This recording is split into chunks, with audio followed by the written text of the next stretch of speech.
আসসালামু আলাইকুম। দীর্ঘদিন ধরে আমাদের এই জমিটা পড়েছিল। আমাদের বাসা থেকে এই জমিটা একটু দূরে হওয়ার কারণে এতদিন ধরে আমরা এই জমির মধ্যে কোনো রকম ফসল চাষ করি নাই। আজকে আমরা এই জমির মধ্যে প্রথমবারের মতো আসছি যে জমিটা চাষ করে আমরা আলু লাগিয়ে দেবো। যেহেতু জমিটা দীর্ঘদিন ধরে পড়েছিল, আবার জমিটা এক পাশে নিচু আবার আরেক পাশে উঁচু উঁচু নিচু হওয়ার কারণে আজকে আমরা পুরো জমিটা ঠিক করব না। যে পাশটা নিচু আছে এই পাশটা শুধু পরিষ্কার করে আমরা চাষ করে দেবো। যে পাশটা উঁচু আছে ওই পাশের মধ্যে কিন্তু অনেকগুলো কলা গাছ হয়ে গেছে, এতগুলো কলা গাছ কেটে ফেলা সম্ভব নয়। তাই আমরা নিচ পাশটা জমিটা চাষ করে দেবো আর উপর পাশটা আমরা রেখে দেবো। যে নিচু জায়গাটা আছে এই নিচু জায়গার মধ্যে আলু লাগার পরে আলু তুলে আমরা পুরো জমিটা এক সমান করে নেব। আলু তোলার পরে এখন যেমন উঁচু নিচু অবস্থায় আছে এরকমই আমরা রেখে দেবো। আজকে শুধু আমরা এই জমিটা চাষ করে রেখে দেবো।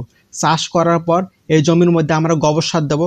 গোবর সার দিয়ে আবার দ্বিতীয়বারের মতো চাষ করব। দ্বিতীয়বার চাষ করে জমিটা কাদো বলতে মাটিগুলো ঝুরঝুরা করে আমরা আলু লাগিয়ে দেবো ইনশাআল্লাহ।